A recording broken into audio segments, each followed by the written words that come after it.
구독자 여러분 안녕하십니까? 오늘은 제가 제일 좋아하는 이야기책, 동화, 어린 왕자에 대해서 말씀을 드리려고 합니다. 앞으로 여러 회에 걸쳐서 어린 왕자라고 하는 이 훌륭한 책에 대해서 낱낱이 샅샅이 한번 파헤쳐 보도록 하겠습니다. 먼저 어린 왕자라고 하는 책과 저의 사적인 인연부터 말씀을 드리겠습니다. 굉장히 유명한 책이죠. 세상에 글을 읽을 줄 아는 사람으로서 이 책을 안 읽은 사람은 아마도 한 명도 없다고 해도 될 정도로 유명한 책입니다. 그런데 제가 23살 때 군대를 갔거든요. 군대를 갔을 때까지도 이 책을 못 읽었어요. 참 이상한 일이라면 이상한 일이지만 사실입니다. 그런데 군대에 가서 그때 샘터라고 하는 잡지가 군대 내무반마다 한두 권씩 꼭 있었어요. 그런데 그 책과 제가 인연이 있습니다. 제가 첫 휴가를 나온 다음에 그 책에다가 시조 공모, 독자 시조 공모에 투고를 했어요. 그런데 그게 실렸거든요. 그게 1975년 12월호에 실렸는데 그것이 실리면 잡지사에서 투고자에게 책을 보내줘요. 그래서 제가 책을 받게 됐는데 책 받은 날이 12월 1일입니다. 그러니까 12월호에 실렸는데 12월 1일을 받은 거예요. 그런데 무슨 일이 벌어졌느냐면 그 하루 전날 11월 30일 날 저에게 편지가 여러 통 왔어요. 그 편지가 무슨 편지냐면 서울에서 또는 지방에서 미리 저한테 오기 전에 이제 잡지가 서점에 배포가 된 거예요.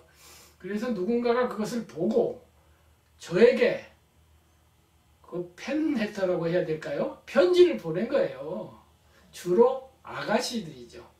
왜냐하면 거기 제 이름 뒤에는 육군 3366 부대 이렇게 적혀 있거든요. 주소가. 그러면 육군 3366 부대에 있는 사람이라면 아마도 총각일 것이다. 이렇게 생각을 하고 아가씨들이 지금이야 그런 일이 없지만은 옛날에 펜팔이라고 그래서 서로 이렇게 편지를 주고받으면서 요즘 남사친, 여사친 말이 있는데 남자 사람 친구, 여자 사람 친구 애인은 아니고 이렇게 사귀던 때가 있었습니다. 그런데 그 편지가 저에게 오는 잡지책보다 먼저 도착을 했고 그 뒤로도 계속 편지가 오는 거예요. 무려 한 달 동안에 300통의 편지를 받았습니다. 그렇게 해서 그 중에 한 두어 명하고는 저도 오랫동안 편지를 주고받고 그랬어요. 그런 인연이 있었는데 그 중에 편지를 주고받은 한 여학생이 있었어요. 고등학교 여학생인데 나중에 이제 대학을 진학했는데 이 친구가 항상 좋은 글귀를 써서 보내요. 그냥 안 보내고 아주 꽃편지로 보내거나 혹은 화보집 같은 데서 예쁜 그림 있잖아요. 그림을 오려낸 다음에 그 그림 위에다가 좋은 글귀, 유명한 시기 이런 걸 써서 보내는데 어린 왕자에 대해서 어린 왕자의 좋은 구절이 너무너무 많죠. 그 중에서 제일 아름다운 구절 중에 하나가 그 밀밭 이야기죠.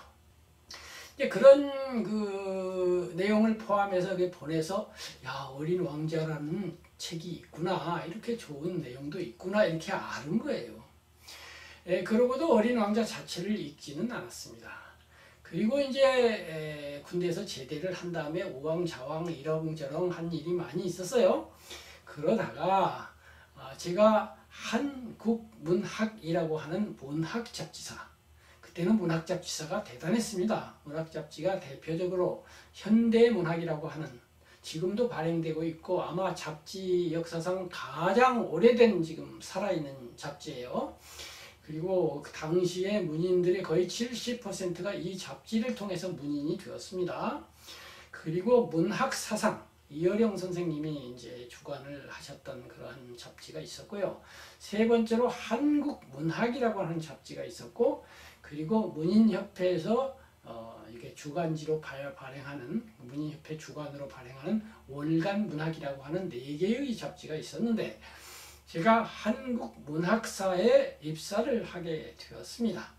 그러면서 많은 문인들을 보고 또 많은 문학에 대한 정보를 얻게 되었고 이제 거기서 문학을 알게 되었는데 그러는 과정에서 이제 어린 왕자를 읽게 되었어요.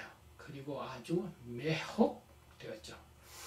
제가 어려서부터 책 읽기를 좋아했는데 그 중에서도 동화를 좋아하는 편이었고 특히 그림 동화와 안데르센 동화 그 중에서도 안데르센 동화를 아주 좋아했습니다. 그리고 저는 동화책을 어려서 읽기는 했으나 다른 사람들에 비해서 많이 읽지는 않았어요.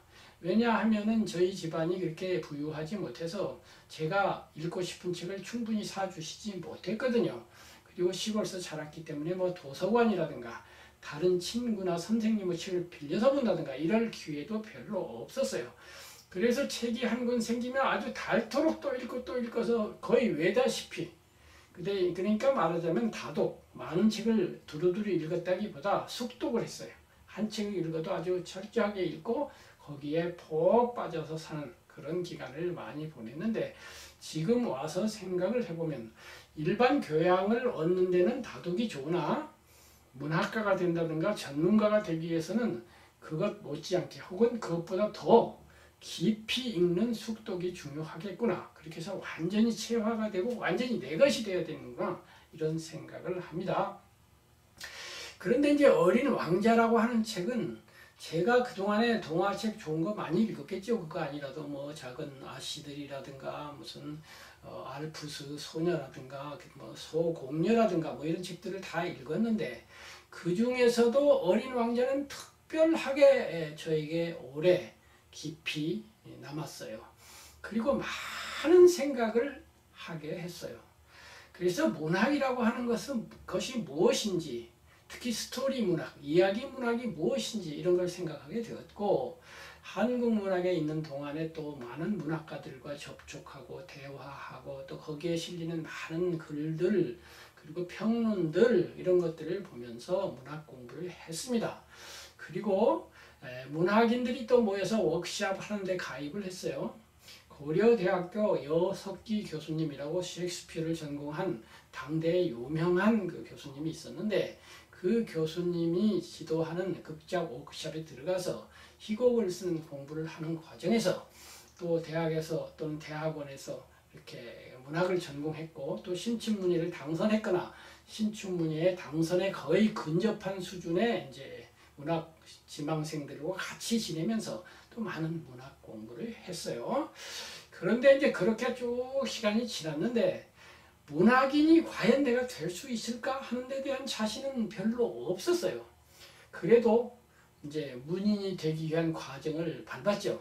밟는다는 건 뭐냐면 당시 지금도 거의 비슷하지만 그때는 더 철저했습니다. 문인이 되기 위해서는 아까 말씀드린 그 문학 잡지에 작품을 보내요. 그러면 이제 원로 문인들로 구성된 심사위원이 있어요. 그분이 읽어보고 이 정도면 문학가 해도 되겠다라고 하면 이른바 추천이라고 하는 걸 합니다. 그러면서 잡지에 작품을 발표해줘요. 그래서 이제 그 장르마다 대개 2번에서 3번을 그걸 반복을 해야 돼요. 한 번에 갖고 되지 않아요. 근데 지금은 한 번만에 다 됩니다. 그렇게 해서 추천 과정을 밟아서 문인이 되는 그런 추천 과정이 있고 두 번째는 신문사에서 이제 11월경부터 공지를 해서 작품을 공모를 하죠. 시, 소설, 뭐 동화 이런 걸 공모를 해가지고 1월 2일자에 발표를 해요. 당선자를. 보통 한 6가지 내지 7가지 분야에서 이렇게 합니다. 그러면 이제 신문이 1월 2일자에 딱 자기 이름이 실린다는 건 굉장하지 않습니까? 그러면서 이제 그 작품도 신문에 또 1월 초에 쭉 나와요. 그런데 1년에 한 번밖에 안 하는 데다가 한 장르에서 한 명만 뽑아요. 시 한 명, 소설 한 명, 동화 한 명, 뭐 이런 식으로. 2등은 아무 소용이 없어요. 1등만 뽑아요. 그렇기 때문에 굉장히 스포트라이트를 받기 때문에 신춘문예에 당선하고 싶어 해요. 추천이라는 건 언제나 기회가 있지만 이거는 1년에 한 번밖에 없으니까 그 분야에서 한 명밖에 안 하고 그 당시 그러한 제도를 운영하는 신문사가 한 6개가 있었다 하더라도 한 분야에서 6명밖에 1년에 나오지 않는 거예요. 근데 추천은 얼마든지 여러 군데에서 할 수가 있거든요. 그렇게 됐는데 저는 추천을 통해서 이제 그 현대 문학에서 추천 과정을 거쳐서 문인이 됐어요.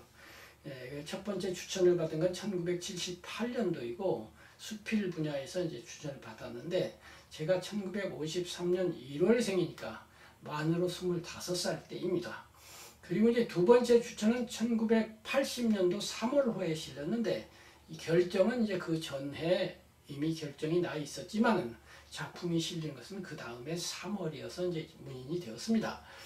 그러고 나서 또 다른 분야에도 데뷔를 하고 싶어서 제가 시조에 관심이 많았잖아요. 아까 샘터에 시조를 실은 이후에 시조에 관심이 많았는데 시조에 여러 차례 신춘문예에 넣었어요. 그러면 이제 마지막에 신춘문예 심사를 할 때 보면은 2편 내지 3편을 놓고 최종 경합을 하고 그래서 이제 심사평에 보면 그 2~3편 이름이 나와요. 아무개의 무엇, 아무개의 무엇, 아무개의 무엇을 공동 토론을 했는데 이 중에 얘가 제일 나은 것 같아서 얘를 당선작으로 정했다. 뭐 이렇게 나오거든요. 근데 저는 그 2편이나 3편에 여러 차례 올라갔어요. 그런데 끝내 1등 하지 못하고 시조 작가가 되지 못해서 나는 이쪽에 능력이 없나 봐 하고 포기를 했습니다. 그런데 아까 말한 수필 같은 건 달라요. 제가 수필이라는 걸 평생 처음으로 습작해 본 적도 없어요. 그냥 썼어요. 쓰고서 냈더니 그냥 바로 추천해줘요. 이건 내가 재능이 있나 봐. 그래서 그렇게 생각했죠. 그 다음에 이제 동화에 또 관심이 있었어요. 그래서 이제 동화를 한 편 써봐야 되겠다 하고 이제 그 한국문학에서 근무를 할 때 제가 지방 출장을 해마다 이제 달마다 갔어요. 한 번은 전라도 방향으로 가고 한 번은 경상도 방향으로 가는 거예요. 겨울로. 가는 동안에 버스를 타고 가면서 이렇게 허공을 바라보면서 바다를 바라보면서 이제 상상을 하면서 작품을 구상하는 거예요. 그러다가 어느 날 아침 일어나서 짧은 동화를 한 편 썼습니다. 나무와 아이라고 하는 동화를 썼어요. 그래서 이제 신춘문예 시즌이 와가지고 이거를 아는 분에게 타이핑을 해달라 그랬고 응모를 했는데 이제 신춘문예 당선 통지는 어느 때 오냐면 크리스마스 직전에 보통 옵니다. 이제 다음 해 1월 1일자 신문은 두툼하게 막 굉장히 페이지 수가 많이 나오기 때문에 사전 제작을 해야 돼요.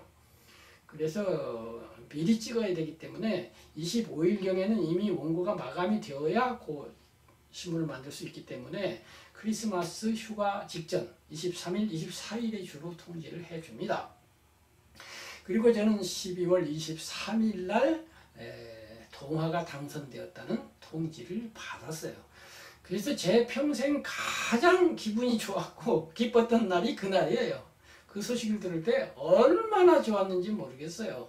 아주 공중에 붕붕 뜨는 그러한 느낌을 받았죠. 그런데 이 또한 수필과 마찬가지로 제가 쓴 첫 번째 동화였습니다. 습작 연습 아무것도 없었어요. 그래서 수필과 동화는 내가 하라는 장르인가 보다. 나는 이쪽에 소질이 있고 아까 그 희곡도 공부했다고 그랬잖아요.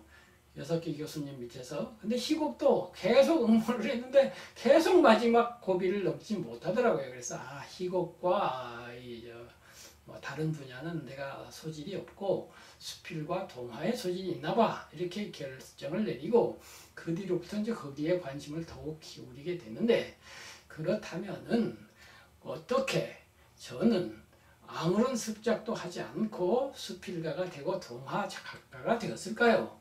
그것이 아까로 돌아가서 그 숙독이에요, 숙독. 그 당송 8대가의 한 사람인 구양수가 그랬나요? 훌륭한 글을 쓰려면 3가지를 해라. 다독 많이 읽어라. 다작 많이 써보아라.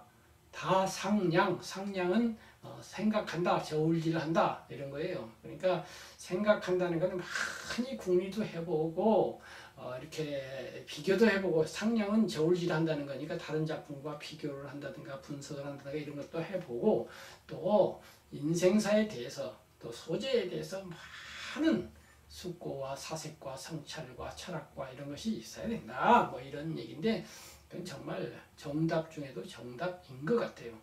그런데 다독만 해갖고 작가 되지 않고요. 다 장만해서 작가가 될 수는 있으나 훌륭한 작가가 되기는 어렵고 다 상량이 진짜로 중요합니다. 그러니까 저는 다독을 한 건 아니에요. 많이는 안 읽었는데 또 거의 안 했어요. 첫 번째 작품이었다니까요.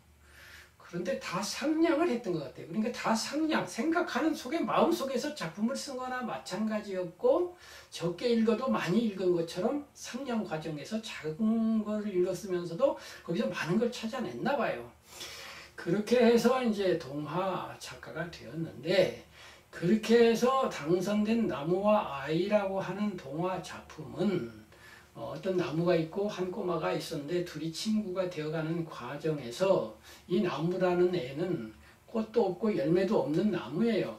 근데 옆에 보니까 예쁜 꽃도 있고 또 막 움직이는 새라든가 또 뭐 돌아다니는 바닷가니까 개, 옆으로 기는 개 있잖아요. 개라든가 이런 놈 보니까 쟤는 자유롭기도 하고 예쁘기도 한데 나는 뭐야? 이렇게 됐어요.